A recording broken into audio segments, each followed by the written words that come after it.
Assalamualaikum warahmatullahi wabarakatuh.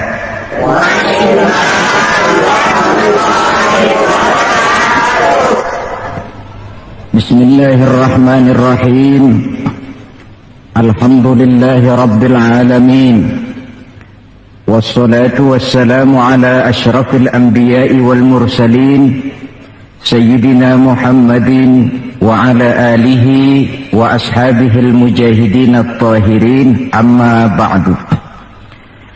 Bapak-bapak, ibu-ibu, saudara-saudara, ma'asyiral muslimin rahimakumullah.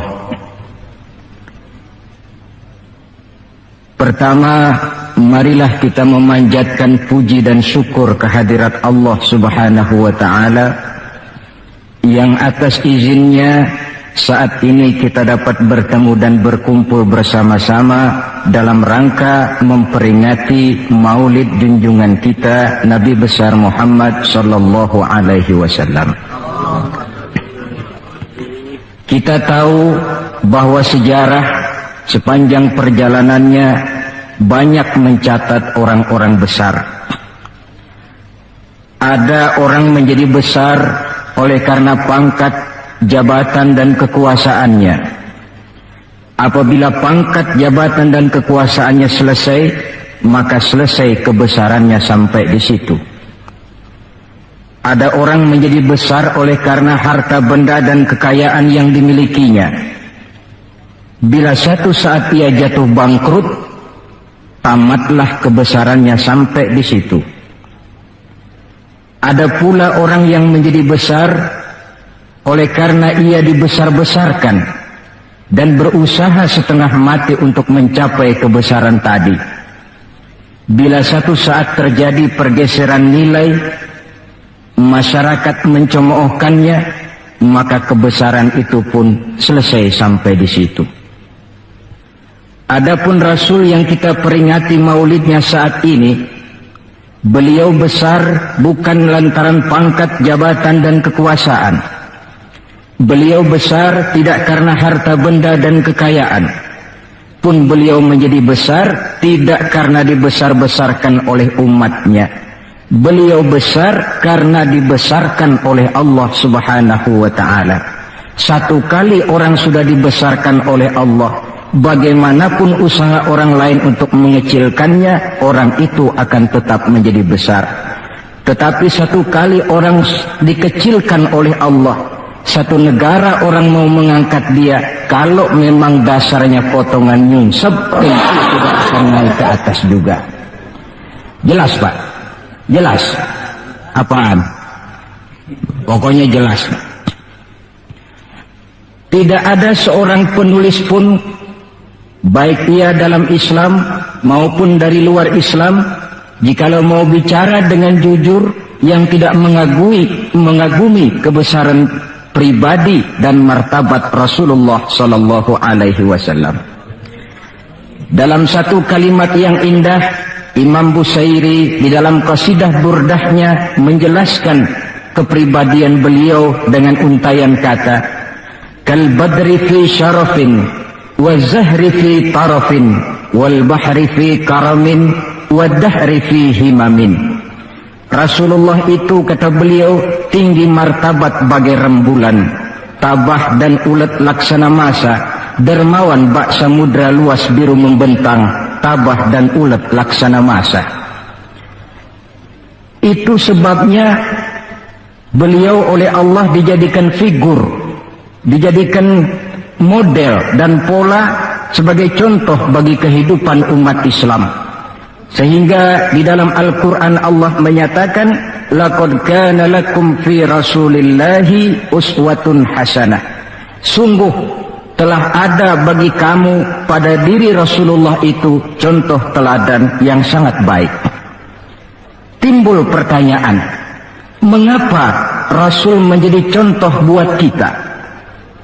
Pertama, beliau menjadi contoh buat kita karena beliau manusia, hidup dan berjuang secara manusiawi. Kalau manusia disuruh mencontoh manusia, tentu wajar. Yang tidak wajar kalau manusia disuruh mencontoh jin atau malaikat. Maka dalam ayat Quran Allah menyatakan, laqad ja'akum rasulun min anfusikum. Sungguh telah datang kepadamu seorang rasul, yang rasul itu berasal dari jenis kamu manusia. Saudara-saudara, kalau rasul yang diutus Allah itu jin atau malaikat, kemudian berhasil di dalam tugasnya, barangkali kita tidak perlu kagum. Datang rasul ke dunia ini, rasulnya jin. Saya yakin satu dunia mungkin orang beriman semua, tetapi bukan karena ikhlas dan yakin, mungkin karena ngeri sama rasulnya.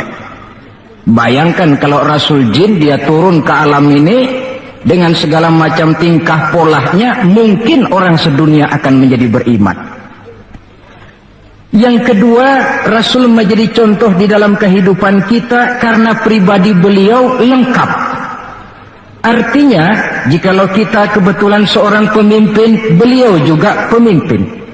Jikalau kita seorang jenderal, beliau memimpin tentara di medan perang. Jikalau kita seorang kepala rumah tangga, beliau punya anak dan istri. Jikalau kita seorang guru, beliau mengajar jamaah di masjid.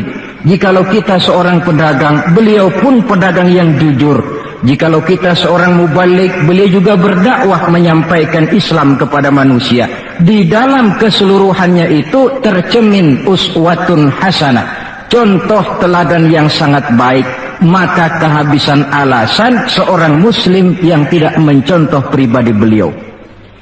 Oleh sebab itu ironi dan sangat kita sayangkan jikalau seorang muslim tahu betul sejarah kehidupan Benito Mussolini, dia hafal sejarahnya Adolf Hitler, dia tahu sejarahnya Napoleon Bonaparte, dia hafal benar ajarannya Karl Marx, tapi dia buta terhadap hidup dan kehidupan Rasulullah sallallahu alaihi wasallam.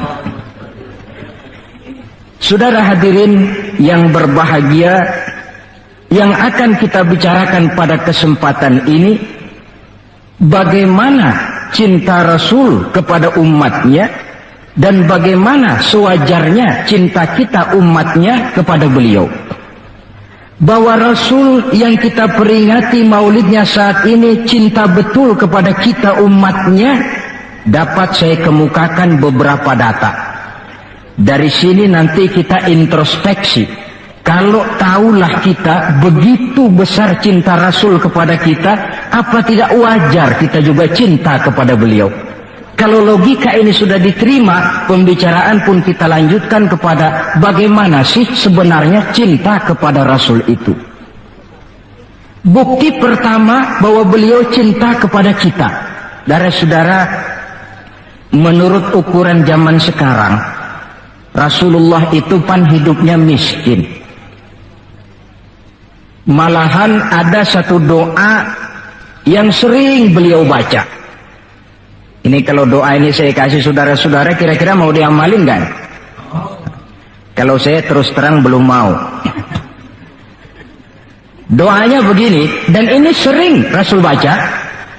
Allahumma ahyini miskinan, wa tawaffani miskinan, wa hasyirni yaumal qiyamah fi zumratil masakin.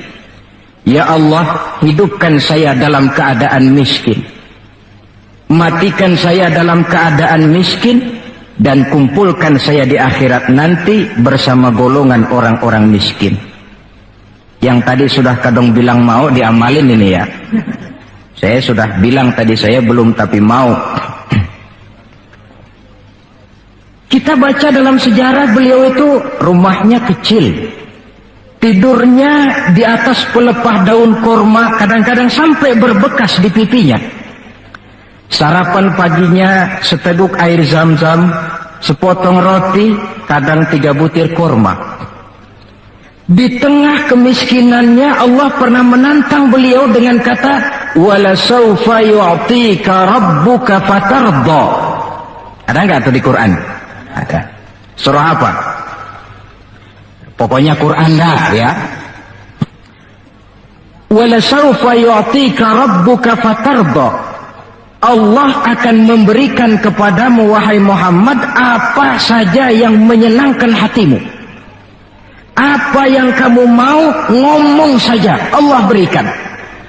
Jikalau engkau Muhammad kepengen kekuasaan yang luas, kami angkat kau menjadi raja di raja, menjadi king of king, istilah kerennya. Jikalau kamu kepengen kaya Muhammad, itu Jabal Uhud sanggup menjadi bukit emas. Sehingga itu di dalam Barzanji diceritakan, warawadathu jibalu bi an takuna lahu zahaban fa'aba. Jabal Uhud menawarkan diri menjadi bukit emas, tetapi Nabi menolak. Jikalau engkau wahai Muhammad kepingin wanita cantik, bilang saja anak siapa.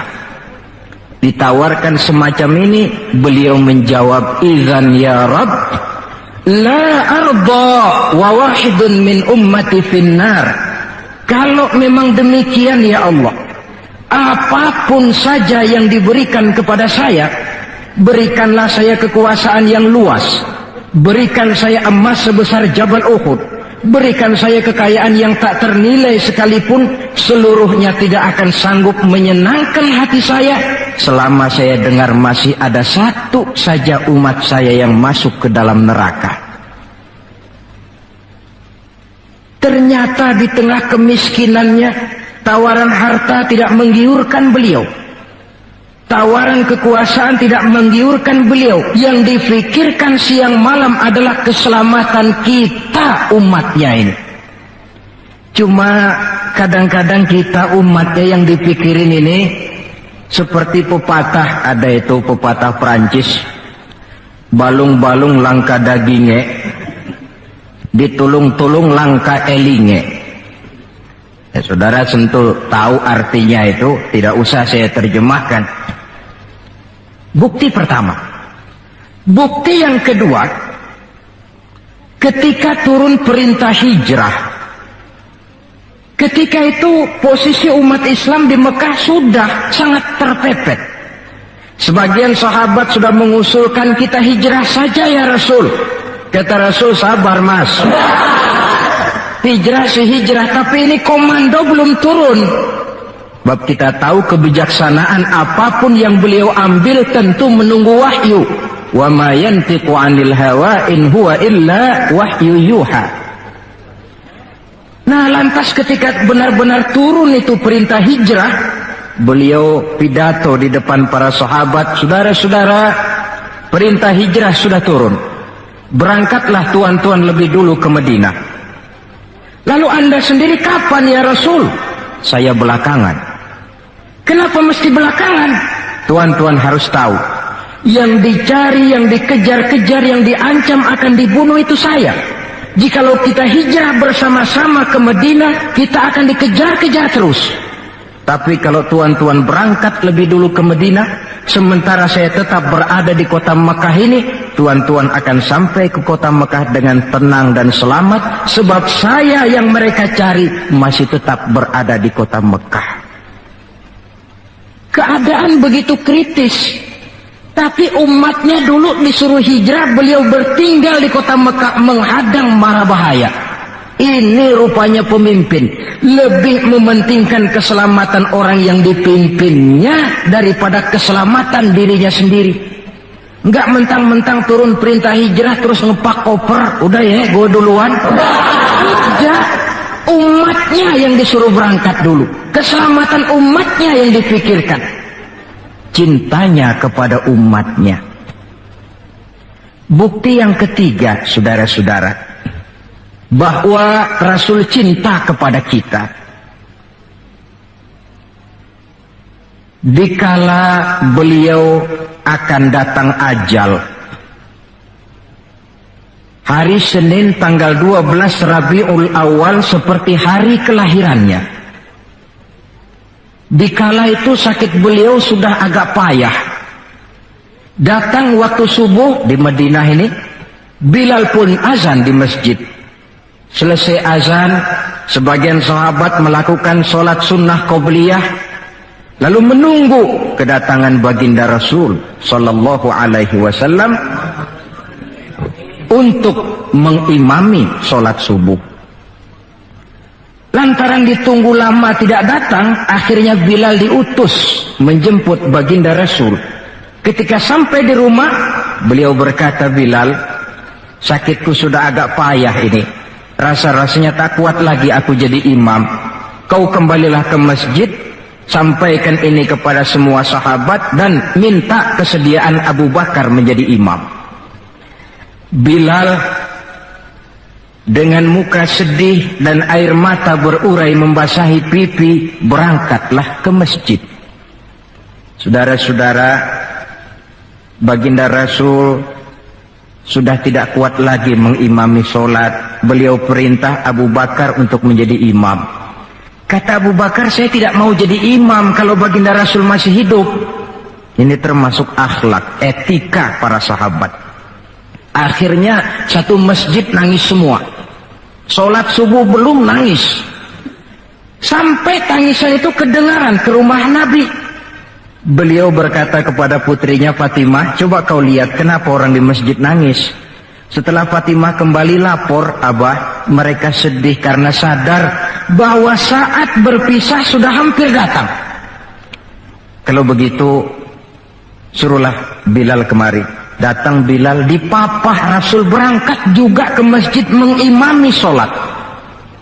Sholatnya ringkas karena beliau sakit. Dan memang beliau juga mengajarkan, idza amma ahadukumun nas falyukhaffif. Kalau kamu jadi imam, ringankan sholatmu. Kalau jadi imam jangan panjang-panjang. Sebab apa? Di belakang kamu yang jadi makmum itu orangnya tidak sama semua. Ada orang tua yang diri saja sudah payah. Ada orang yang punya penyakit darah tinggi, kalau sujud kelamaan kepalanya ngebet. Ada yang habis sholat janji mau terima duit, kakinya sudah gatal kepengen pulang. Kalau jadi imam jangan lama-lama, kata Rasul. Tetapi kalau kamu sholat sendirian, falyutawil masya'a, persilahkan sepanjang yang menurut kamu mau. Jangan mentang-mentang sudah dipilih jadi imam, overacting.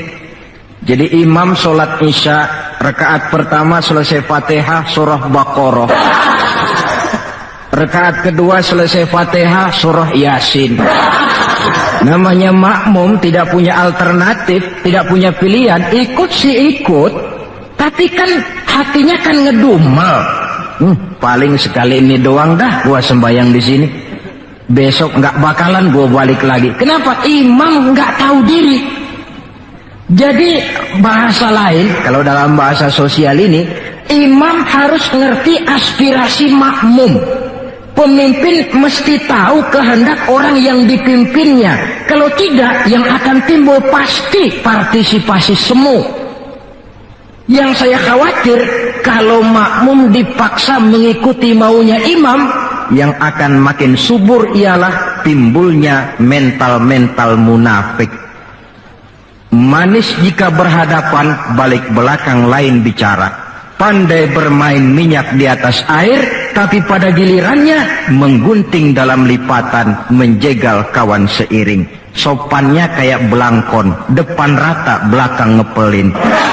Tentu kan tidak enak timbul partisipasi yang semacam ini. Selesai sholat, baginda Rasul bangun, lalu pidato singkat di depan para sahabat. Saudara-saudara, rasa-rasanya saat berpisah sudah akan datang. Lama kita bergaul, tentu sedikit banyak terjadi kesalahan yang saya lakukan. Maka barang siapa yang pernah saya pukul tanpa saya sengaja, balaslah sekarang. Barang siapa yang hartanya pernah saya ambil tanpa alasan yang hak, silahkan dia tuntut dari saya. Mana ada pemimpin menjelang wafat ini minta dipukul oleh umatnya. Hening suasana, sahabat terfekur semua, berurai air mata. Di dalam keheningan yang demikian rupa, tiba-tiba seorang sahabat bangkit. Saya ya Rasul. Ada apa? Sahabat itu namanya Sawad, sesuai dengan namanya, orangnya rada hitam. Ya Rasul, dalam satu peperangan, Tuan mau mecut onta. Tuan sih mungkin gak lihat bahwa saya di belakang onta itu. Saya kena pecut. Jadi bagaimana? Ya saya nuntut balas dong.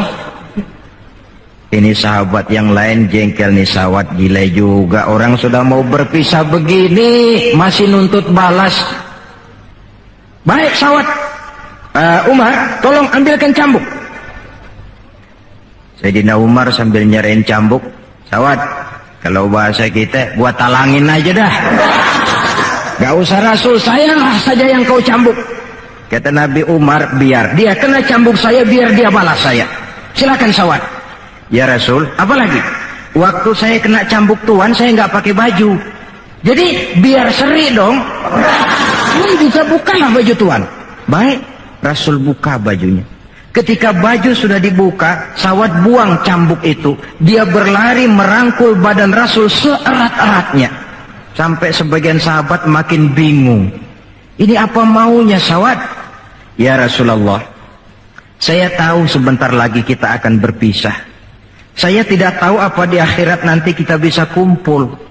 Kalau saya untung masuk surga, mungkin kelas saya di surga lain dengan kelas tuan. Itu kalau saya ke surga. Kalau saya nggak ke surga, sudah terang kita nggak akan ketemu. Maka sebelum saya berpisah dengan tuan, saya kepengen kulit badan saya yang hina ini bersentuhan dengan kulit badan tuan yang mulia. Kalau saya nggak akal-akalin begitu, tuan nggak bakalan buka baju katanya. Oh, rupanya itu yang dimaui sawat. Sehingga Rasul dalam keharuannya beliau berkata, siapa yang ingin melihat contoh salah seorang penduduk sorga, lihatlah sawat ini, karena dia cinta benar kepada saya. Setelah itu beliau kembali ke rumahnya, berkata kepada putrinya Fatimah, kalau ada tamu bilang Abah sudah tidak bisa terima tamu. Baik Abah. Sementara Allah memerintahkan malaikat maut datang, malaikat maut turun kau ke alam, ambil roh kekasihku Muhammad. Turun malaikat maut dalam bentuk manusia. Ketuk pintu, keluarlah Fatimah putri baginda Nabi. Tuan, maaf saja, ayah tidak terima tamu. Katakan, saya yang datang. Melihat roman muka orang ini, Fatimah gemetar seluruh badannya, lalu kembali kepada ayahnya, ayah, ada tamu, saya bilang ayah tidak terima tamu. Dia malah berkata, katakan saya yang datang. Melihat roman mukanya, gemetar seluruh tubuh saya. Hebat orang ini. Siapa si ayah? Baginda senyum, Fatimah, kau tahu siapa yang datang? Tidak tahu ayah. Yang datang itu Fat, hadimul lazat wa qati'us syahawat. Yang datang itu Fat, dialah yang menghancurkan seluruh kesenangan dunia. Dia yang memisahkan kita dengan semua yang kita cintai. Yang datang itu malaikat maut, Pak. Suruh dia masuk. Ketika malaikat maut masuk, ya malaikat maut sudah datang saatnya. Ya Muhammad. Aina Jibril? Malaikat Jibril di mana? Sebentar lagi dia datang.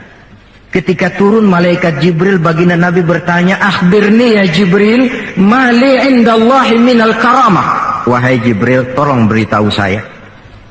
Kalau sebentar saya menghadap Allah, kehormatan apa yang diberikan Allah kepada saya? Tidak usah khawatir Muhammad, kata malaikat Jibril.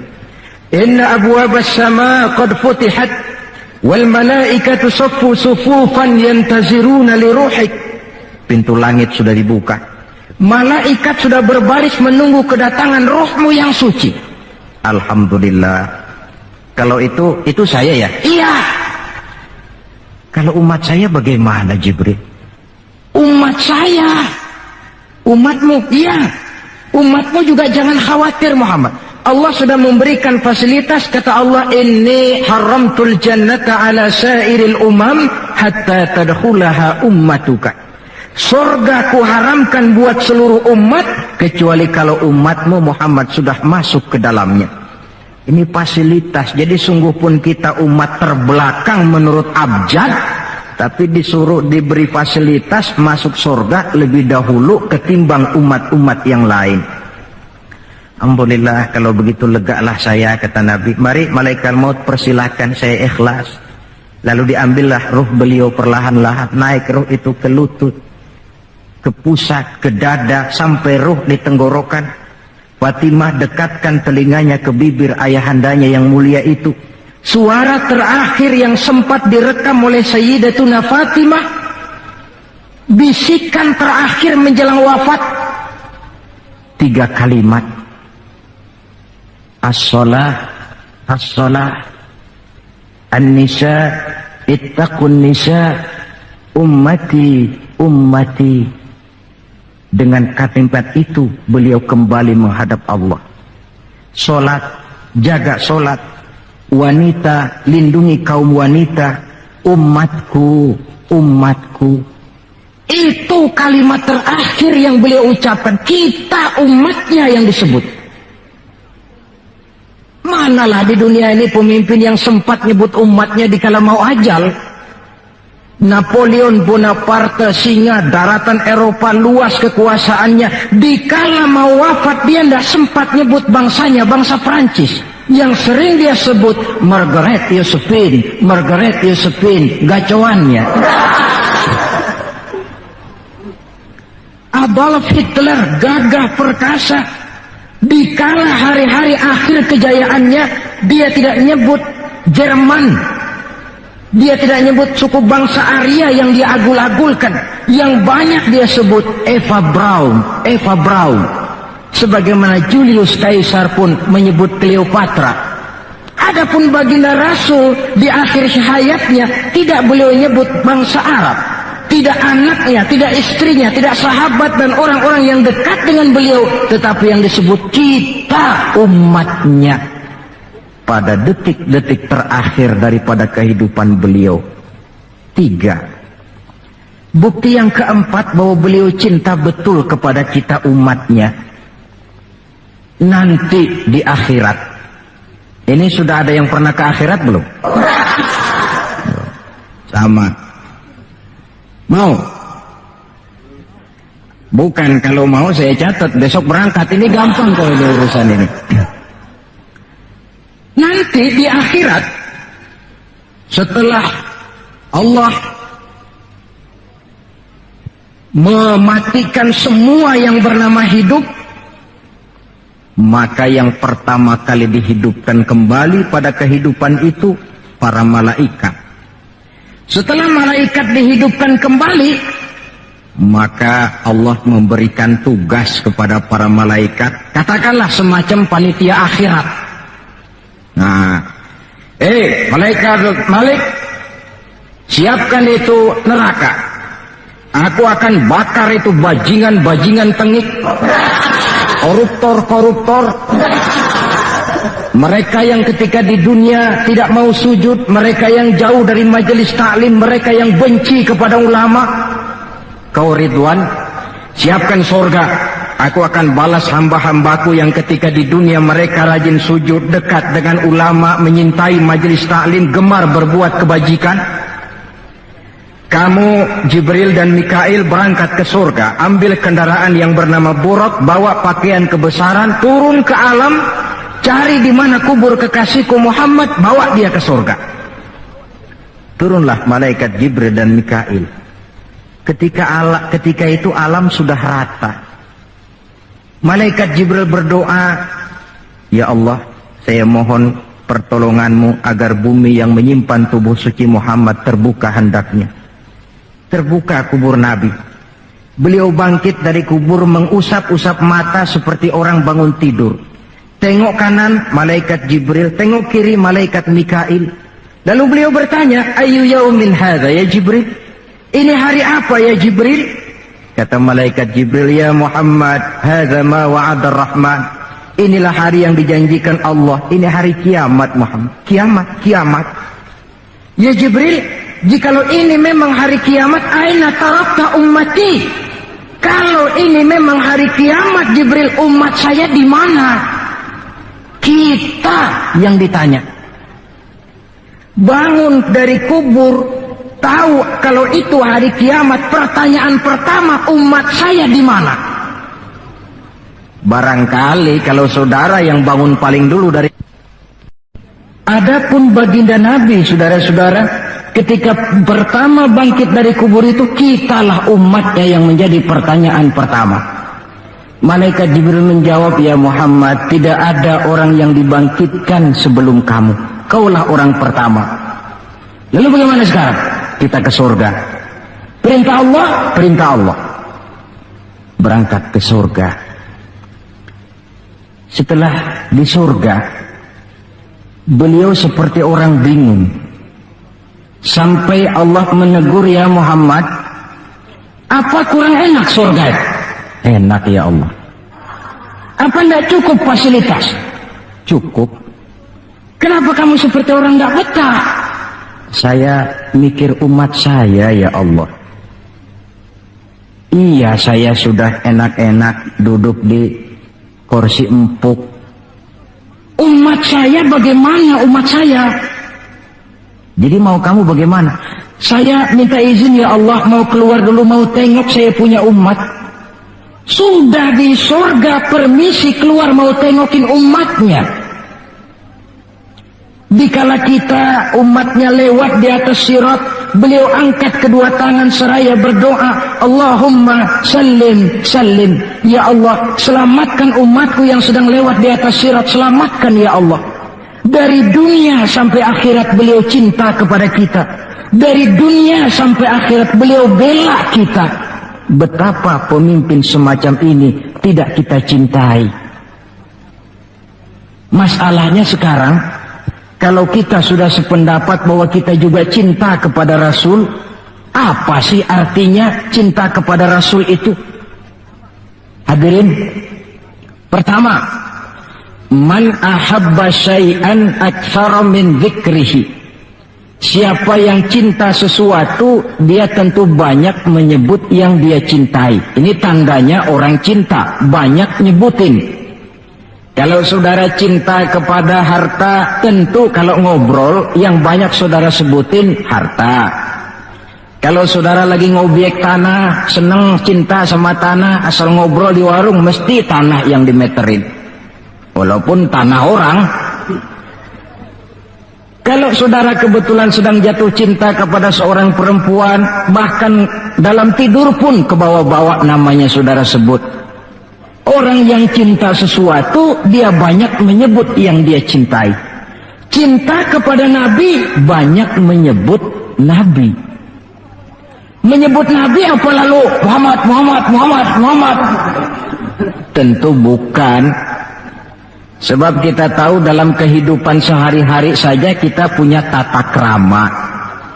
Gubernur lewat, tentu tidak berani kita secara langsung menyebut namanya.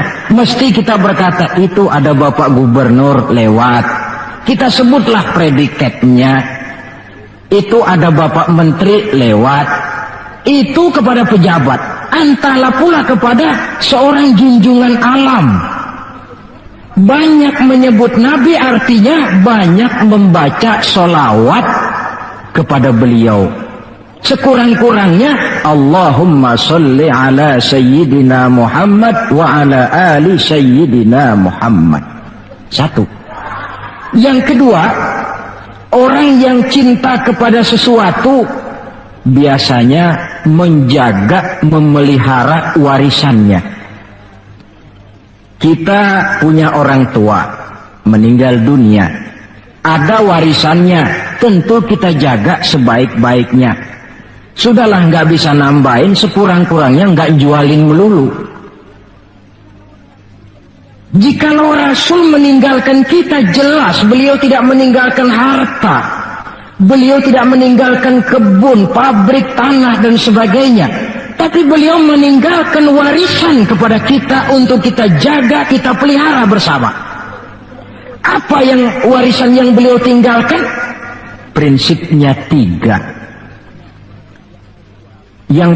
Yang kedua terdapat dalam hadis, taraktu fikum amrain lan tadillu ma in tamassaktum bihima abada, kitaballah wa sunnata rasulih.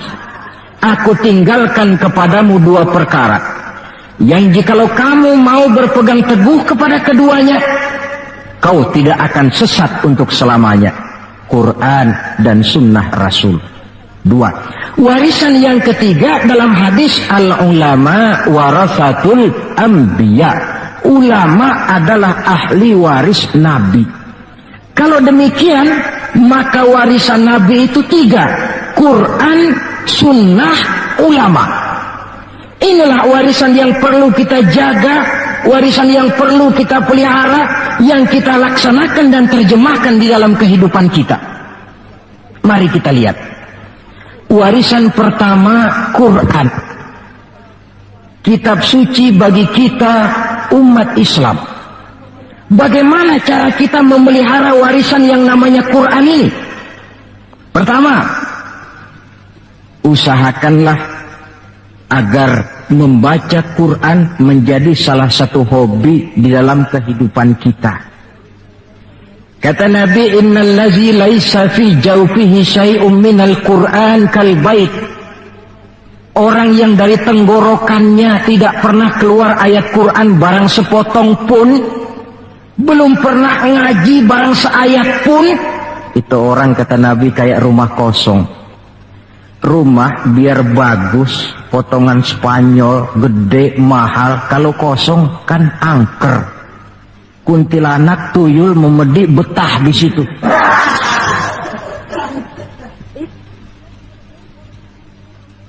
Dan oleh karena Quran ini produk Allah, dibaca dalam segala keadaan pantas. Di gubuk reot di pinggir kali ada orang baca Quran, pantas. Di rumah mewah ada yang baca Quran, cocok. Kemudian orang sedih baca Quran, terhibur. Orang gembira baca Quran, tidak menjadi lupa diri. Di istana ada yang baca Quran, pantas. Di depan kubur ada yang baca Quran, pantas. Orang kawin dibacakan Quran, bagus. Orang mati dibacakan Quran juga cocok. Lantaran dia produk Allah.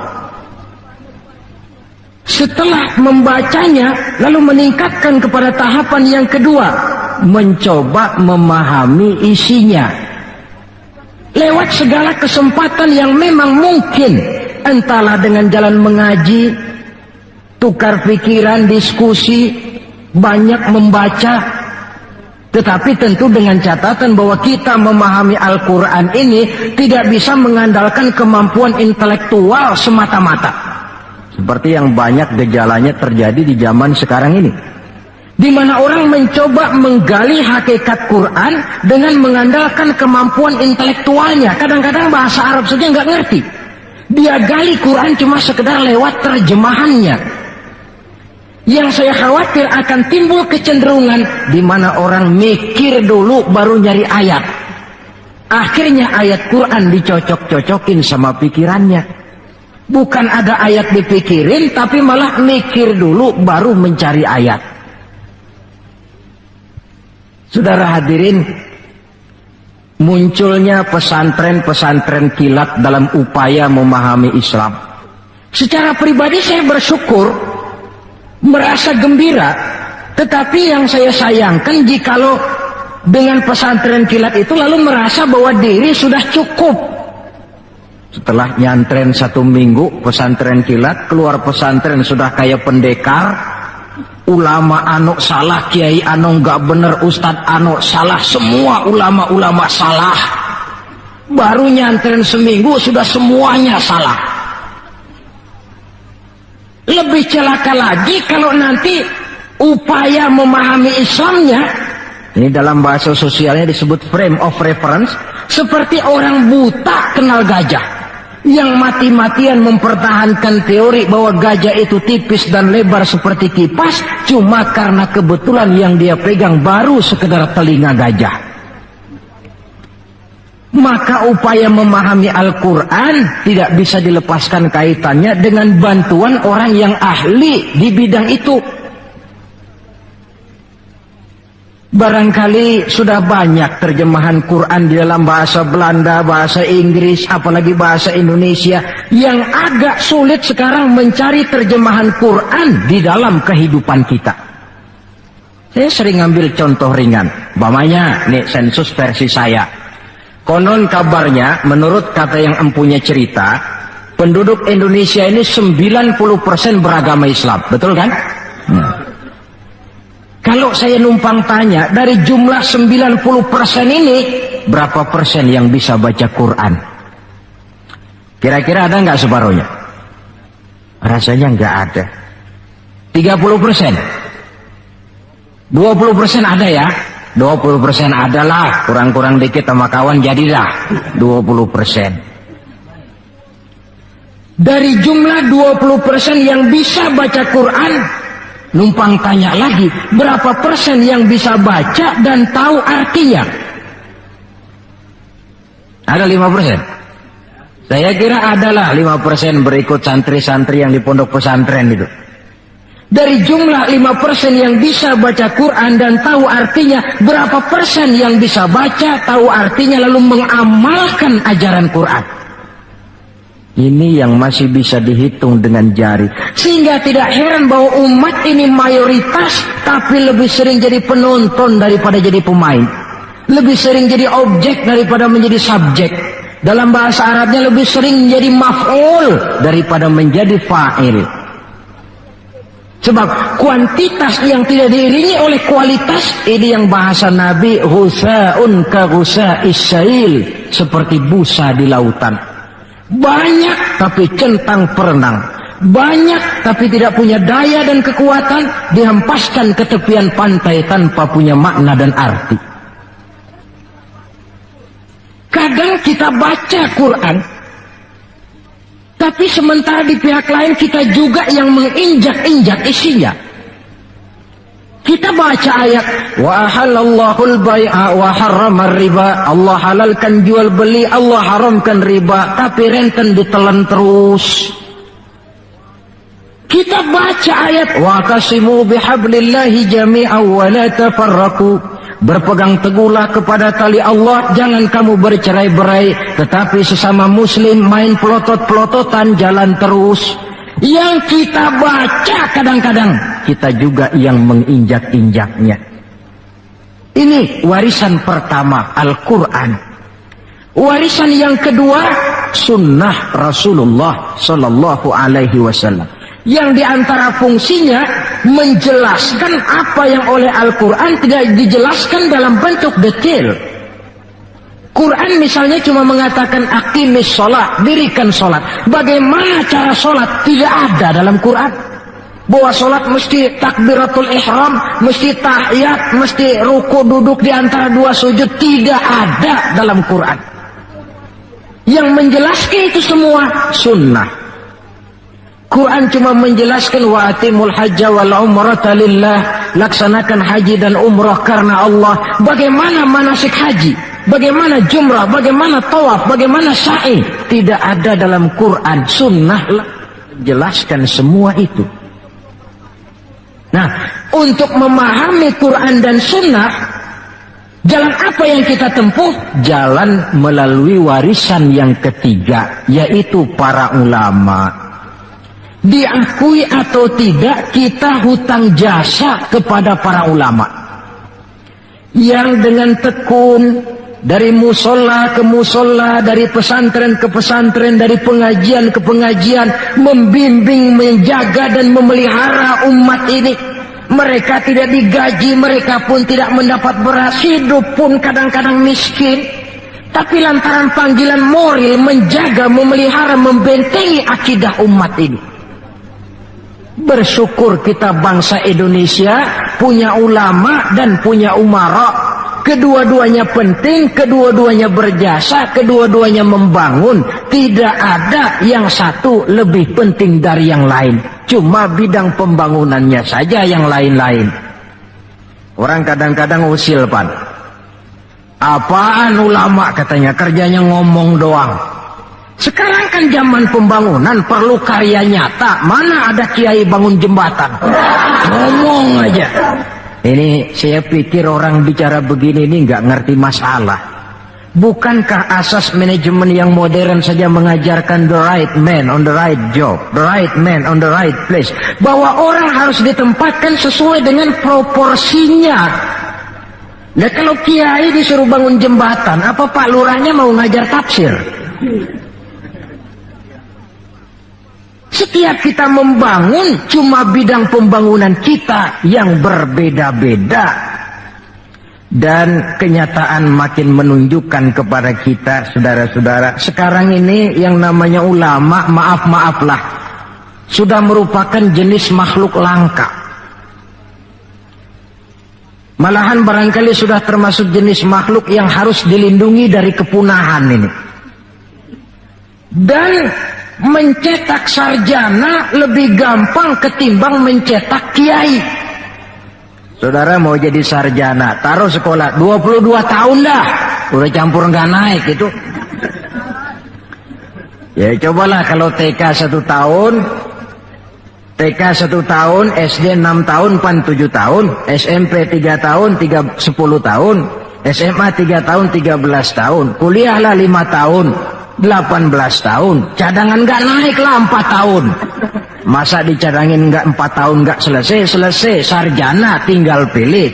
Tapi saudara ngaji dari kecil sampai 20-30 tahun belum tentu loh jadi kiai. Dan nggak bisa minta. Mas, gua kan ngaji melulu, panggil gua kiai, kenapa sih? Loh, kiai minta begini kan nggak bisa. Kalau ilmunya diakui, akhlaknya jadi contoh, perjuangannya diteladani, umat bersimpati, lalu masyarakat beramai-ramai secara praktis menyebutnya kiai. SK-nya itu di tangan umat. Oleh karena SK-nya di tangan umat, dia tidak kenal pensiun dan jam kerjanya pun 24 jam. Kapan umat perlukan, dia mesti berangkat. Yang saya khawatir, kelangkaan ulama ini menyebabkan terjadinya pergeseran nilai, dan ini pernah dianalisa oleh baginda Rasul sallallahu alaihi wasallam. Apa kata beliau? Inna min asyrati sa'ah, sesungguhnya di antara tanda-tanda kiamat. Nggak usah mikirin kiamat beneran dah, saya juga nggak pengen ngalamin. Kiamat mini, kiamat kecil-kecilan. Apa itu? Hancurnya sendi-sendi kehidupan sosial, maksiat merajalela, munkarat menjadi-jadi, yang benar jadi salah, yang salah dianggap benar, yang hak menjadi munkar, yang munkar dibilang hak. Kemakmuran cuma kata, keadilan cuma teori, hukum kayaknya cuma buat orang kecilan, orang gedean kagak mempan hukum. Padahal hukum kalau sudah pandang bulu terang, yang enak yang banyak bulunya. Siapa yang banyak bulunya? Monyet. Kalau hukum pandang bulu, monyet keenakan. Pergeseran nilai terjadi. Kiamat macam ini yang kadang-kadang kita temukan dalam kehidupan. Penyebabnya apa? Kata Nabi yang pertama, ayyurfa'al ilmu. Ilmu diangkat oleh Allah. Bagaimana cara Allah mengangkat ilmu dan apa maksudnya? Allah mengangkat ilmu pertama dengan jalan mematikan ulama. Makin banyak ulama wafat, makin banyak ilmu ditarik. Yang kedua, kurangnya minat orang belajar agama. Majelis taklim yang non formal atau yang formal seperti madrasah dan pesantren. Pikiran orang sudah pikiran perut. Sekolah sama dengan ijazah, ijazah sama dengan lapangan kerja. Dalam kondisi macam itu, madrasah mendapat perhatian sebelah mata. Maksudnya apa ilmu ditarik ini? Agama dikucilkan. Kalau 1-2 kali disebut-sebut agama, itu cuma alat pelengkap saja. Agama cuma pidato, agama cuma seminar, agama cuma kongres, agama cuma muktamar. Tapi bahwa agama jauh dari kehidupan sehari-hari, itu merupakan realita.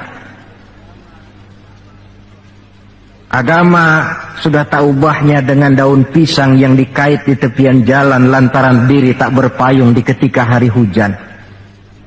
Dan manakala hujan usailah sudah, daun itu pun dicampakkan di tepi jalan, diinjak pula orang nan lalu. Dikala dilihat agama membawa untung, rame-rame teriak agama. Coba lihat tahun 65 begitu PKI meletus, wah rame-rame, banyak mobil-mobil mewah parkir di masjid. Begitu keadaan aman, cuman sepeda butut yang ketinggalan di depan masjid. Ini yang Allah jelaskan watak begini ini. Kullama adha'a lahum masyaw fih. Wa idza azlama alaihim qamu, mentalitas munafik. Waktu terang mereka berangkat, waktu gelap mereka mandek. Ketika di Islam dilihat ada untungnya, rame-rame teriak Islam. Asal ada untungnya, Pak, saya Islam Pak, KTP saya aja Islam. Waktu ada untungnya. Tapi ketika diminta berjuang, dituntut berkorban, yang lain dulu dah, yang lain dulu. Nah, kalau ilmu sudah ditarik, timbul ekses berikutnya. Apa kata Nabi? Wa yuzharul jahlu, nampak kebodohan di mana-mana. Lantaran ulama tidak ada yang menjelaskan halal haram, hak batil, ma'ruf munkar, tidak ada. Orang hidup menurut seleranya, timbul permissive society. Terjadi pergeseran nilai. Akibatnya kata Nabi, wa yabshu zina wa yushrabal khamr. Maka zina pun dikerjakan terang-terangan. Arak jadi minuman kebanggaan.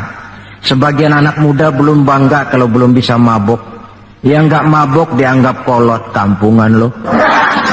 Bikin malu baru kena segelas sejodoh miring. Cengeng. Teman kita no hebat sampai nyungsep di comberan. Yang nyungsep hebat. Terjadi pergeseran nilai. Lantaran apa? Ilmu ditarik, ulama banyak wafat, minat orang belajar agama berkurang.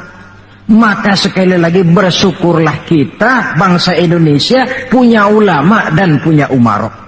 3 warisan Nabi yang perlu kita pelihara jikalau kita cinta kepada beliau: Quran, sunnah, dan ulama. Kemudian yang terakhir, orang yang cinta sesuatu tentu dia mengikuti, mencontoh yang dia cintai. Jikalau kita cinta kepada baginda Nabi, sekurang-kurangnya kita mencontoh pola kehidupan beliau. Saudara remaja cinta kepada Michael Jackson umpamanya, tentu lalu timbul gairah nyontoh. Ini Michael Jackson, bajunya potongannya bagaimana? Bikin. Kacamatanya model bagaimana? Beli. Rambutnya bagaimana? Oh, sebelah cukur, sebelah enggak. Bikin. Pokoknya pantas enggak pantas, nyontoh. Orang yang cinta sesuatu, dia contoh yang dia cintai. Jikalau kita cinta kepada baginda Nabi, pola kehidupan beliau pun kita perlu mencontohnya. Apa yang terpenting dalam kehidupan ini untuk kita jadikan contoh?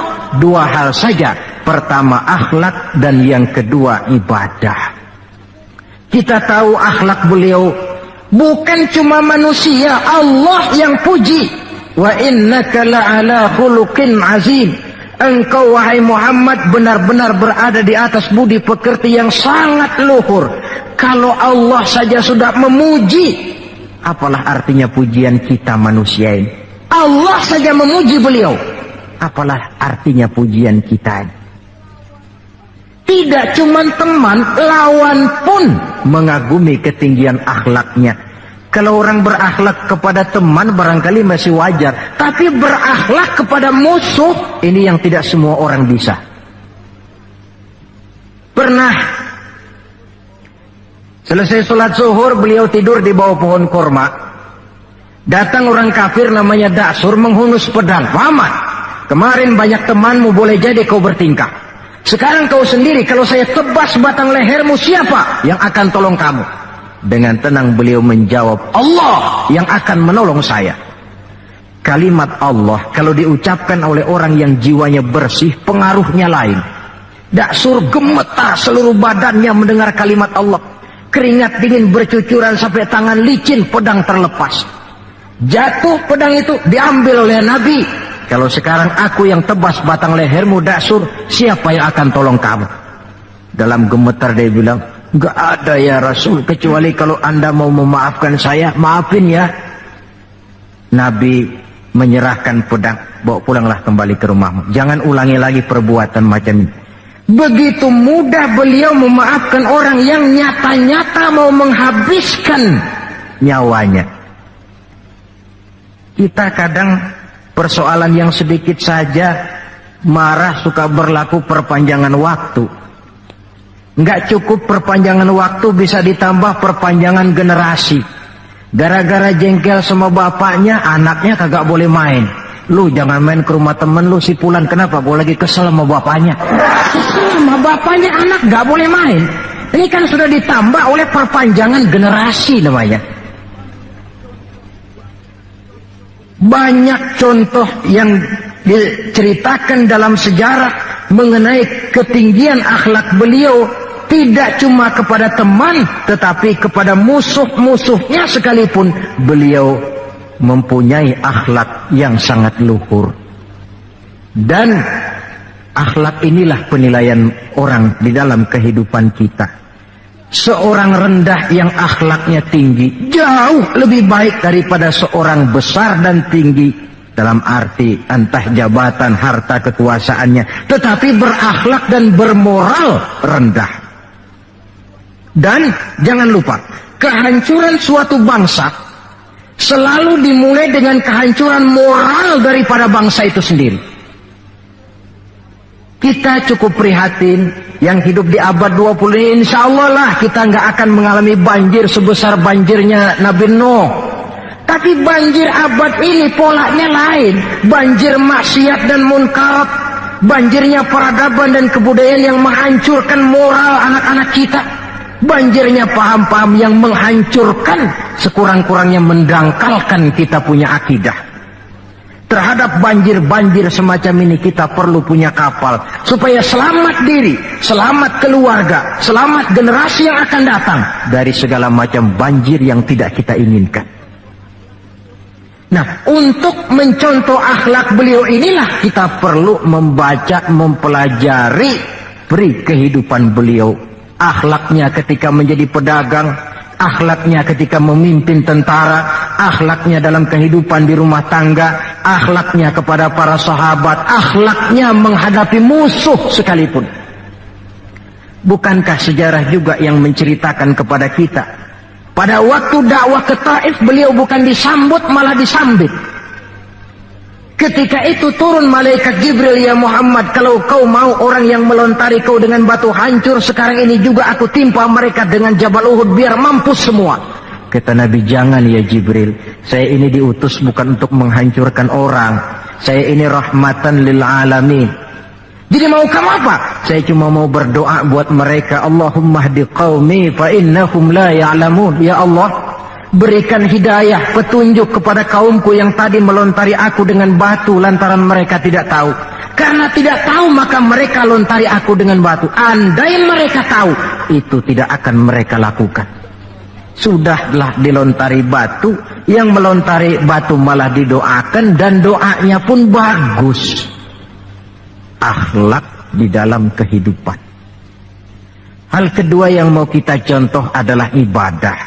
Hadirin, kalau ada satu-satunya manusia yang sudah mendapat jaminan ampun dari segala dosa, itu cuma baginda Nabi orangnya. Liyaghfira lakallahu ma taqaddama min dzambika wa ma ta'akhkhar. Ya Muhammad, dosamu yang dulu, yang sekarang, yang akan datang, jikalau memang ada, semuanya sudah dijamin ampun oleh Allah. Tapi makin diampuni, makin banyak ibadahnya. Lantaran sandaran vertikalnya benar, beliau dekat dengan Allah. Lantaran Allah dekat, pertolongan selalu datang. Bukankah manusia cuma pandai berusaha dan berusaha, namun kepastian sepenuhnya di tangan Allah. Kesanalah kita perlu berhubungan secara baik supaya maksud dan tujuan kita terlaksana. Nah, ibu-ibu dan bapak-bapak, maafkan saya agaknya cuma sekedar inilah yang dapat saya sampaikan pada pertemuan kali ini. Mudah-mudahan cinta kita kepada baginda Rasul bisa kita wujudkan dengan pertama, banyak membaca sholawat kepada beliau. Yang kedua, menjaga warisan yang beliau tinggalkan, Quran, sunnah, dan ulama. Dan yang ketiga, mencontoh beliau sesuai dengan batas kemampuan kita sebagai manusia. Sekian dan demikianlah, lebih kurang mohon maaf. Usikum wa iyaya bitaqwallah. Wassalamualaikum warahmatullahi wabarakatuh.